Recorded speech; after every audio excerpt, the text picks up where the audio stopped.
Greetings and welcome to another video of the Hindu vocab series. My name is Prashant Dhawan, so without wasting a single moment because time is of the essence, let us begin. देखिए सबसे पहले वो question जो था मैंने पिछली video में जो आपसे पूछा था इस ईडियम से related throw in the towel, इसको ज़रा कवर करते हैं. थ्रो इन द टावल देखिए इसका अर्थ होता है हार मान लेना, टू एडमिट डिफीट. मैं आपको इम्पॉर्टेंट बात यहाँ पे ये बताना चाहता हूँ कि ऐसे इससे रिलेटेड कुछ सिमिलर ईडियम्स भी हैं जिनका एग्जैक्ट सेम मीनिंग यही होता है. जैसे for example throw in the sponge, sponge वही होता है जो सोखता है, ठीक है. उसके अलावा टॉस इन द स्पॉन्ज, इन सब का मीनिंग वही होता है, टू क्विट या टू गिव अप, हार मान लेना. अच्छा तो ये टावल स्पॉन्ज ये क्यों, यही क्यों फेंकते हैं? देखिए ये ईडियम आता है from the sport of boxing. Boxing में क्या होता है कि जब मान लीजिए देखिए हर जो बॉक्सर होता है उसके कॉर्नर में उसका कोच होता है जो उसका पसीना पोंछने के लिए किसी स्पॉन्ज या किसी टावल का इस्तेमाल करता है. तो जब वो बॉक्सर रेस्ट टाइम के बाद वापस लड़ने जाता है और मान लीजिए उसकी खूब पिटाई हो रही है, वो बस मुक्के खाई जा रहा है और जो उसके कॉर्नर में उसका कोच है उसको पता है गेम जा चुकी है हाथ से, अब ये बस और पिटेगा फालतू का. तो वो क्या करता है, जो उसके हाथ में स्पॉन्ज होता है या टावल होता है वो रिंग में फेंक देता है ऐसे, ये यहाँ पे. सो इसका मतलब होता है कि हम हार मान रहे हैं. वो अब बॉक्सर होता है उसकी तरफ से हार मान रहा होता है. So he is quitting, he is throwing in the towel. तो यहाँ पर एक सेंटेंस है, आप बहुत सारे बना सकते हैं इसके sentence. I couldn't crack the job exam in 2016 but I am not ready to throw in the towel yet. 2016 में क्रैक नहीं कर पाया मगर अभी हार मानने को तैयार नहीं हुआ. I am not ready to admit defeat. आगे देखिए फ्रेंच ओरिजिन का एक बहुत ही खूबसूरत शब्द है, किसी ने मुझे फेसबुक पे मैसेज किया था, joie de vivre. It's a really beautiful word. देखिए इसका फ्रेंच में लिटरल मीनिंग जो होता है वो होता है जॉय ऑफ लिविंग. हिंदी में हम कह सकते हैं जीवन का आनंद.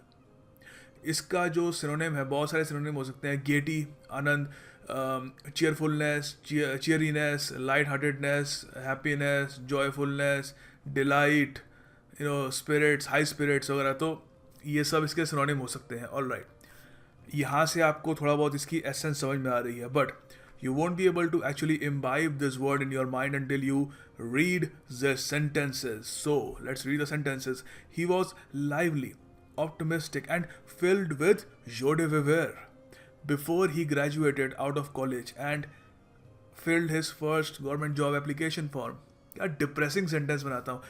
तो काफ़ी ऑप्टिमिस्टिक चीयरफुलनेस से भरा हुआ आदमी था ग्रेजुएशन से पहले. बाद में उसने काफ़ी हद तक जब देखा कि जॉब का क्या सीन है तो उसकी सारी जो एक्साइटमेंट थी, ऑप्टिमिज्म था, वो धीरे धीरे निकल गया उसका. अच्छा तो उसके अलावा ये भी कह सकते हो एक क्रिकेट साइड भी, एक क्रिकेट की टीम भी चीयरफुलनेस के साथ खेल सकती है, with high spirits, with delight. तो यहाँ पे हम कह रहे हैं the young Indian side played some memorable cricket at Lord's आएगा, सॉरी यहाँ पे ये लॉर्ड्स या क्रिकेट स्टेडियम है, Lord's with zest and joie de vivre. Alright, तो ऐसे भी हम यूज़ कर सकते हैं. इसके जो एंटोनिम होंगे वो होगा डिप्रेशन, सोब्राइटी, सीरियसनेस. ठीक है, so it's a very beautiful word, जोर डे वेवेयर. देखिए अगला शब्द है निम्बल. निम्बल एडजेक्टिव है. देखिए इसका अर्थ होता है फुर्तीला, quick and light in movement और एक्शन. एजाइल, एजाइल सबसे परफेक्ट सिनोनिम है इसका. और उसके अलावा और भी हो सकता है light footed, light on one's feet, fleet footed, lively, quick, ये सब इसके सिनोनिम्स हो सकते हैं. निम्बल. इसके दो सेंटेंसेस बनाए यहाँ पे. Athletes have to do special exercises to keep their bodies nimble and agile. ठीक है, फुर्तीली शरीर मेंटेन करने के लिए उनको बहुत ही स्पेशल एक्सरसाइजेस करनी पड़ती है. उसके अलावा ये भी कह सकते हो the cat jumped out of the window with nimble movement. तो बिल्ली को भी आप देखोगे बहुत ही निम्बल मूवमेंट होती है, बहुत ही फुर्तीली सी होती है. सो इसका जो एंटोनिम होगा वो क्या होगा, स्टिफ. स्टिफ होता है तरीके से जब कभी कभी हम जब सुबह सुबह उठते हैं आर बॉडी फील स्टिफ, जकड़ी सी फील करती है. ठीक है, तो वो निम्बल का, फुर्तीला का क्या हो गया एंटोनिम. क्लमजी भी हो सकता है, लंबरिंग भी हो सकता है. ठीक है, so it's a very important word, nimble. अच्छा देखिए अगला शब्द है रू, RUE, रू. वर्ब है.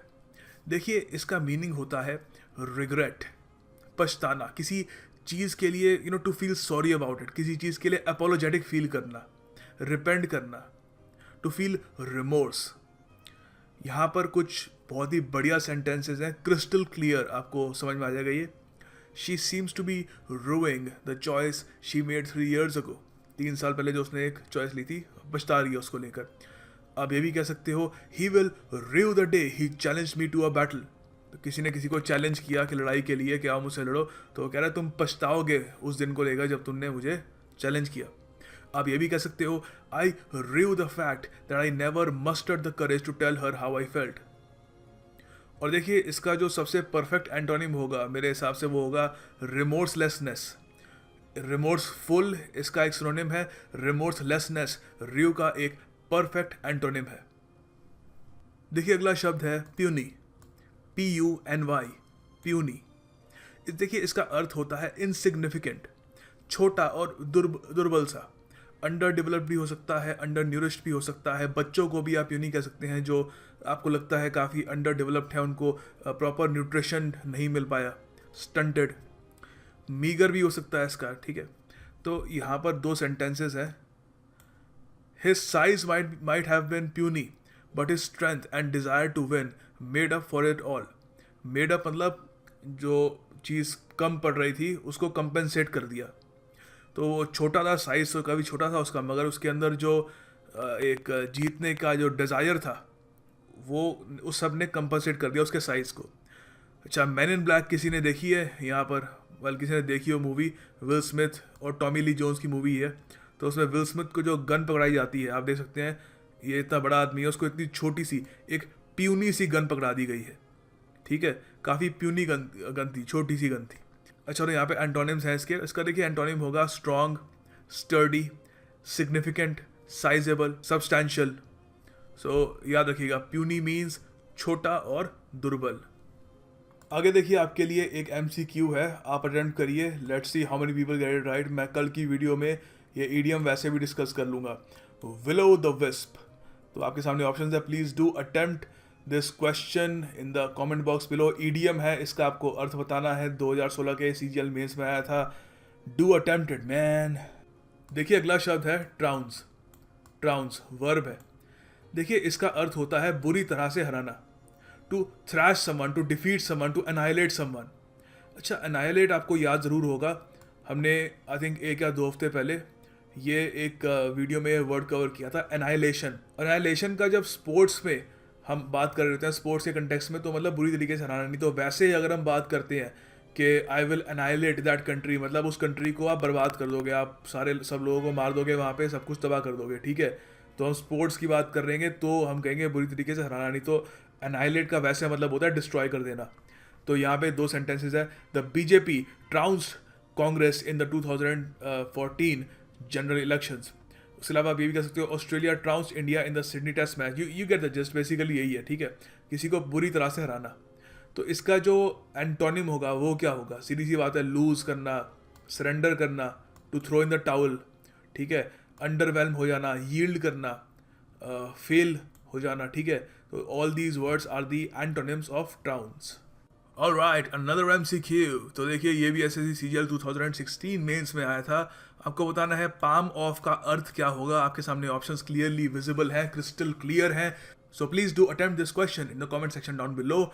और ऑफ कोर्स मैं ये जो ईडियम है, ये फ्रेज है, इसको मैं कल की वीडियो में 110% कवर करूँगा। देखिए कल की वीडियो में, आई थिंक परसों की वीडियो में जब मैंने स्टोइक समझाया था, या कल की वीडियो में समझाया था स्टोइक का मतलब, तो किसी ने कमेंट सेक्शन में पूछा था कि स्टोइक और स्टोलिड का जो डिफरेंस है वो समझा दीजिए। It's a very good question actually.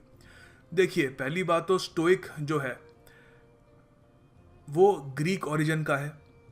Greece में जो एंशिएंट ग्रीस में जो फिलोसोफर्स थे वो स्टोइसिज्म को एक हीरोइक कार्य मानते थे, क्योंकि अगर आप एक स्टोइक वे ऑफ लाइफ अपनाते हैं तो मतलब कि आपके साथ कुछ बुरा होता है तो आप रेजिस्ट करते हैं कि मैं इस पे रिएक्शन नहीं दूंगा। आपके अंदर इमोशंस बिल्डअप हो रहे हैं मगर आप उससे लड़ते हैं, आप अपनी एक स्ट्रेंथ दिखाते हैं। और अगर आपके साथ कुछ बहुत ज़्यादा अच्छा हो रहा होता है तो आप नाचने लग जाते हैं, ठीक है। तब भी आप बहुत ही प्रैक्टिस के बाद, बहुत ही इनर स्ट्रेंथ से अपने इमोशंस को कंट्रोल करते हैं। मगर देखिए स्टोलिड जो है ये लैटिन ओरिजिन का शब्द है और लैटिन में इसका देखिए अर्थ होता है डल या स्टूपिड। मगर वैसे जो इसके सिनोनिम्स हैं स्टोलिड के वो है empty, expressionless, numb, vacant, blank. अच्छा, तो यहाँ पर आप देखेंगे थोड़ा बहुत इनडिफरेंट वाली कुछ एसेंस आ रही है इसमें। कोई इनडिफरेंट आदमी कोई फर्क ना पड़ता हो, बिल्कुल इसका आंसर वही है। स्टोइक देखिए एक बंदा बहुत ही ज़्यादा अंदर रेजिस्ट करके इनडिफरेंट एटीट्यूड अपनाता है चीज़ों की तरफ, ठीक है। मगर स्टोलिड आदमी नेचुरली वो उसके अंदर इमोशनल इंटेलिजेंस नहीं होती। एक तो होता है IQ, एक होता है EQ, ठीक है।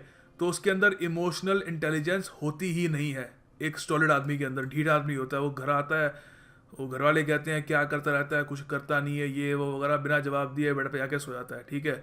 वो अंदर से कुछ फील नहीं कर पा रहा, स्टोलिड आदमी है। स्टोइक आदमी है जो अंदर से रेजिस्ट करता है कि मैं वापस जवाब ना दूँ।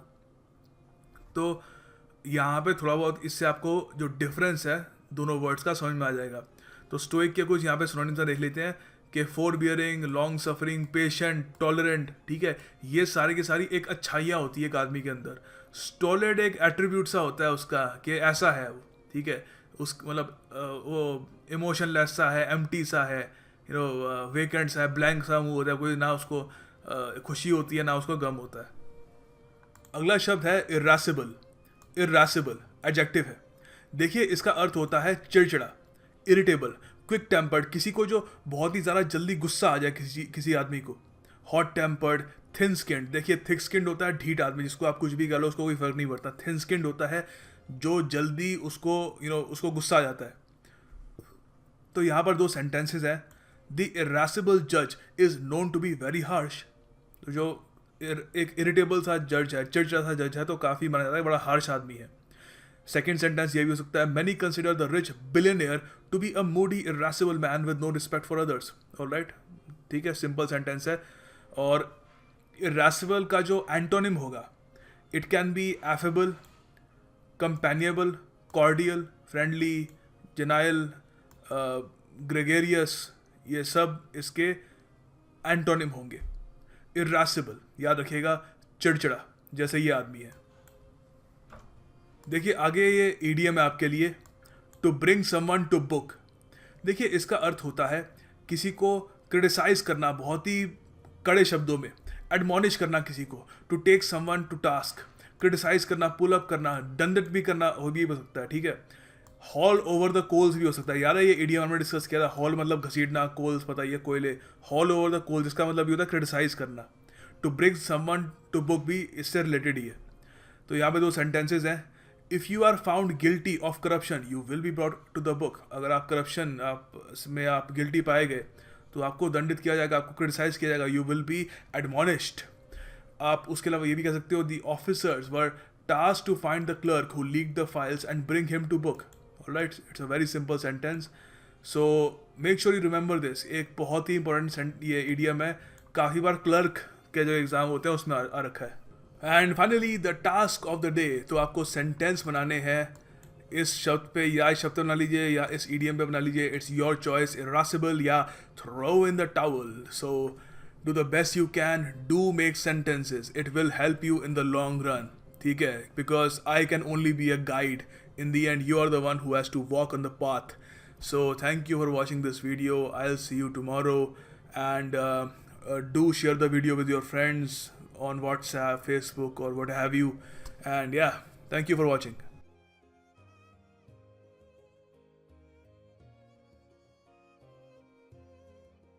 देखिए अगर आप एक पीसी या एक लैपटॉप यूज़ कर रहे हैं तो आपको ज़्यादा कुछ करने की ज़रूरत नहीं है।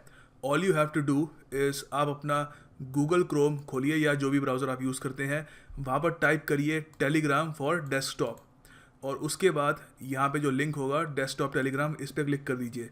आफ्टर दैट आपको यहाँ पे ऑप्शन दिखेगी get Telegram for your Windows. इसको डाउनलोड कर लीजिए and you have Telegram on your desktop. आप आराम से बड़ी स्क्रीन पर उसके बाद हमारा ग्रुप ज्वाइन कर सकते हैं। उसका मैं लिंक, ग्रुप का लिंक डिस्क्रिप्शन बॉक्स में और नीचे कमेंट सेक्शन में भी आपको प्रोवाइड कर दूंगा। सो आप उस लिंक क्लिक करिएगा और इजीली आप हमारे ग्रुप में एंटर हो सकते हैं, where you will find all the PDFs every single day. और अगर आप एंड्रॉयड पे हैं, टैबलेट या कोई आप फ़ोन यूज़ कर रहे हैं, तो all you have to do is अपने गूगल प्ले स्टोर पे जाइए, वहाँ पर टेलीग्राम टाइप करिए और ये जो ऐप है यहाँ पर टेलीग्राम मैसेंजर LLP, इसको आप इंस्टॉल कर दीजिए। उसको इंस्टॉल करने के बाद इस वीडियो के डिस्क्रिप्शन में जो लिंक होगा या कमेंट सेक्शन में भी जो लिंक होगा उसको क्लिक करिए and you can enter the Telegram group.